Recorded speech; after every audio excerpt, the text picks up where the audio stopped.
Le Ménon est un dialogue de Platon dans lequel Ménon et Socrate essaient de trouver la définition de la vertu, sa nature, afin de savoir si elle s'enseigne ou non, et sinon, de quelle façon elle est obtenue.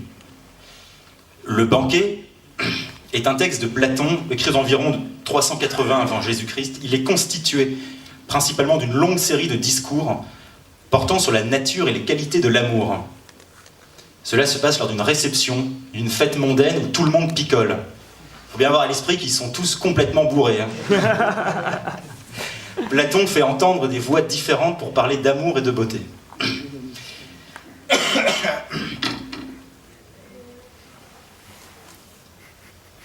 Excellente la vodka.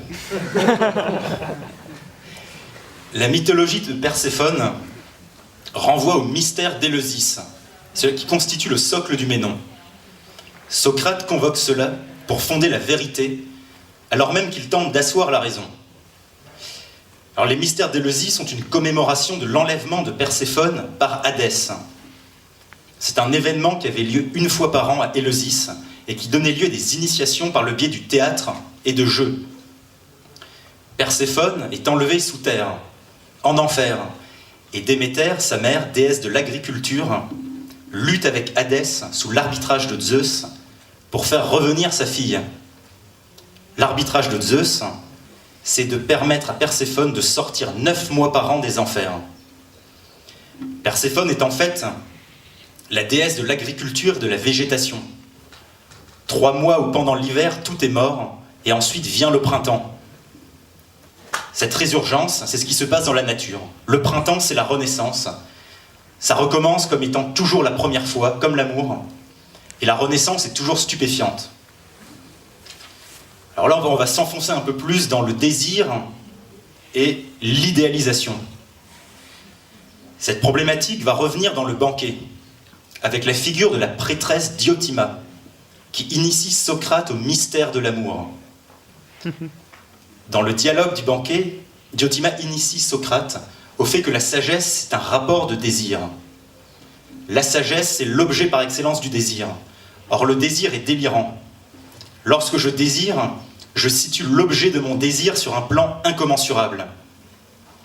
Si Platon utilise une prêtresse pour apprendre à Socrate, c'est aussi parce que l'objet du désir, c'est un mystère, qui ne se résout peut-être jamais.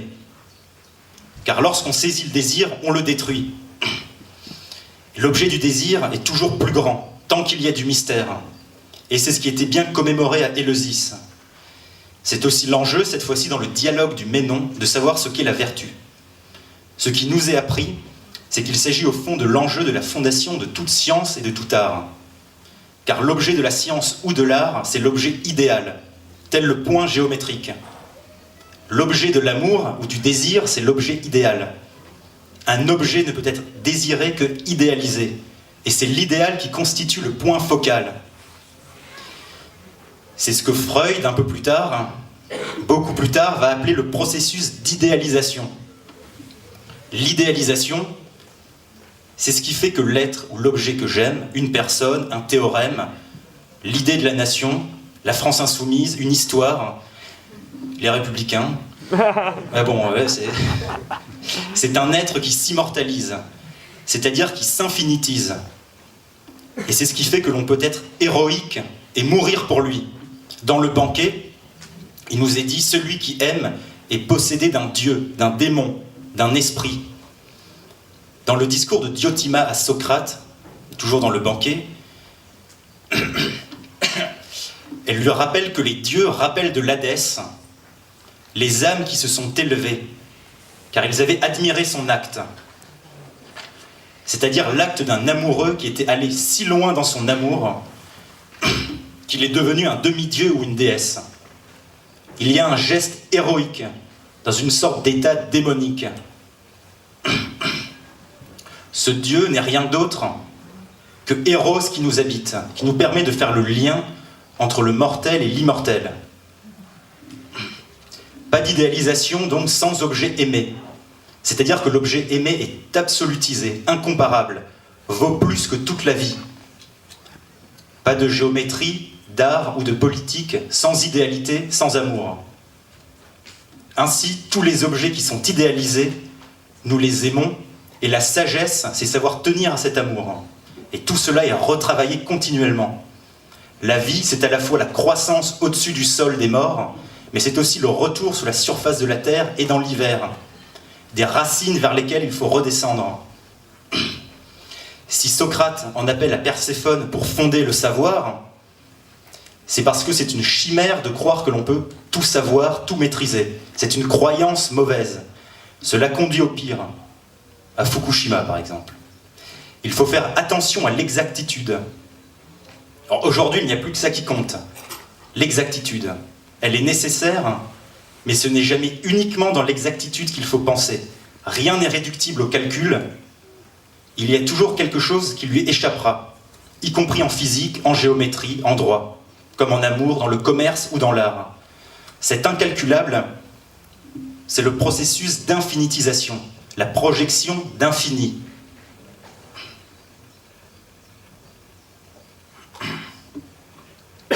Et ce processus-là, c'est bien le sujet de Platon. Dans tous les dialogues, c'est ce processus que Socrate essaie de cerner. C'est le processus généralisé d'idéalisation en quoi consiste la pensée. L'être qui aime infinitise son objet, le porte à l'infini, l'absolutise et surtout l'élève. L'objet de l'amour va chercher à s'élever ou va être amené à s'élever pour être à la hauteur. Cela nous oblige à des transformations. Or, nous n'avons jamais envie de nous transformer. C'est donc un apprentissage. Ce qui est du temps, un processus, des techniques de soi. Et mon travail consiste d'abord à découvrir que ce que je croyais savoir, je ne le sais pas. Ce qui me constitue d'abord, c'est mon non-savoir. Ma tendance à croire des choses que je ne sais pas. Nous avons toujours tendance à croire que nous savons, et c'est cela la bêtise. Bon, je m'arrête là. Dans toute forme de pensée, il y a des moments de ce que les Grecs appelaient de skepsis, de scepticisme, de mise en question. On n'y croit plus, on n'y croit plus du tout, et confronté à son non-savoir ou à un doute, alors on a envie de tout envoyer promener, on ne croit plus à rien. Mais ce moment de scepticisme est aussi le moment dans lequel va naître un désir, si cela se passe bien. Il se produit un désir nouveau, il y a un éveil des sens, le début du printemps, et la pensée c'est d'abord l'étonnement, l'éveil des significations nouvelles. D'après Socrate, le désir est d'abord le désir de chercher l'objet de son désir. Et ce que Platon nous apprend, c'est qu'il est possible d'accéder à cet état par le dialogue, qui permet de sublimer l'amour. L'amour de la sagesse est un état amoureux. Elle commence dans le dialogue, ceux qui dialoguent de manière sincère et en s'aimant, comme des amis. La matrice de tout dialogue, c'est l'amour. Au cours d'un dialogue, d'un véritable dialogue, et dans la vie, il y en a peut-être peu, il y a de la sincérité. La mémoire revient, dit Platon, et le désir avec.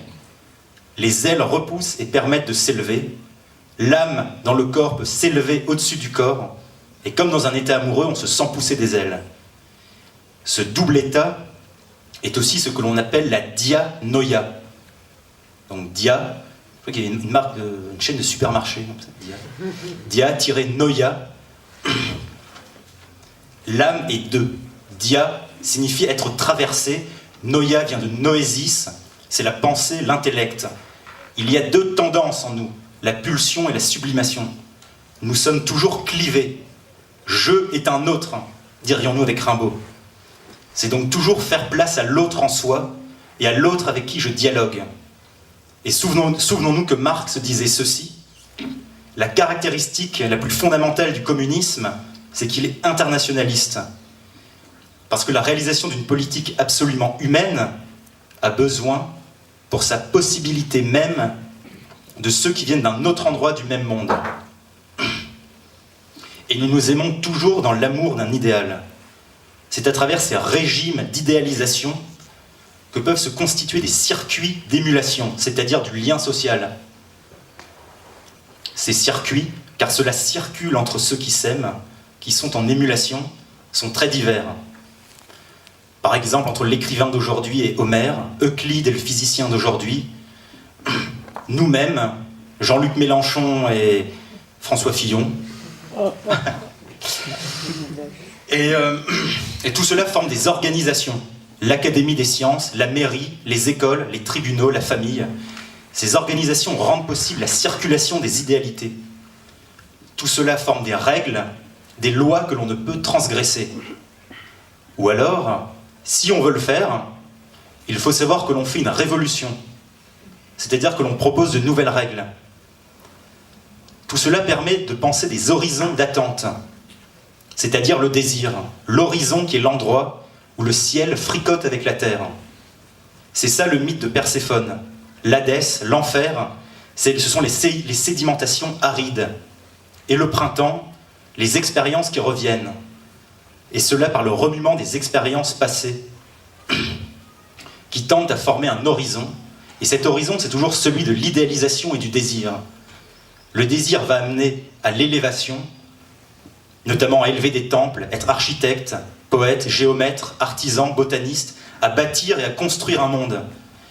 À l'origine de cette élévation, il y a d'abord de terribles chutes. Ce désir de s'élever nous habite, comme l'idéation, c'est un désir spontané. Voilà, Platon dans le Banquet précise que l'âme peut s'élever en tant que capable d'amour, comme source d'idéalisation, mais surtout de sublimation.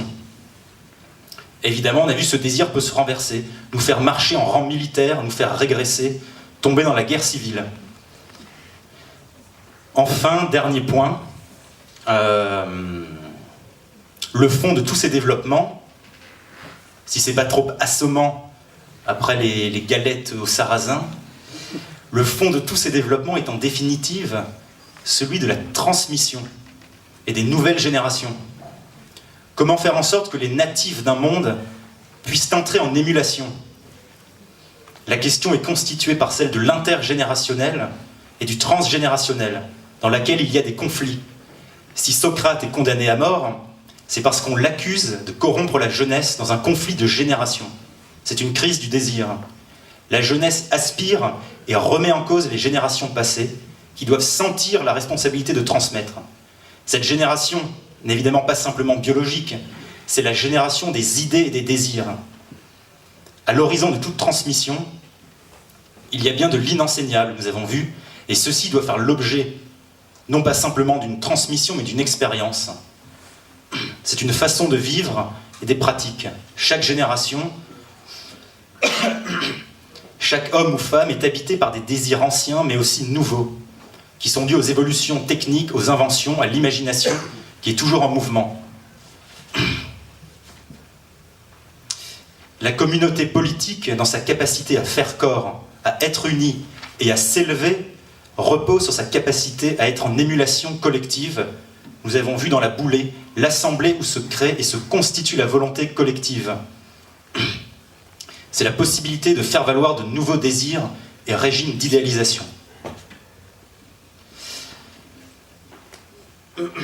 Bon, très bien, j'approche de la fin. Une petite conclusion générale.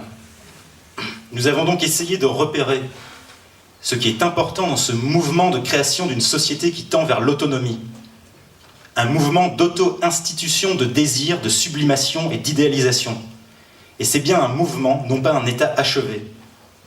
Il n'y a pas de bonne société ou de société juste et libre une fois pour toutes.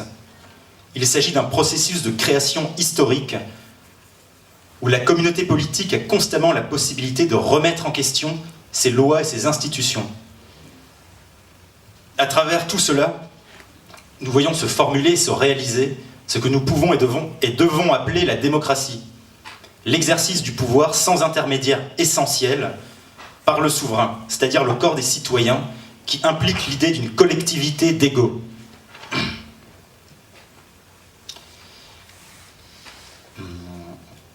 Cette pratique politique de la démocratie, au nom de la vérité et de la pensée, ce que nous voyons, c'est que sa condition, c'est l'amour et le désir, c'est-à-dire la sortie de la raison.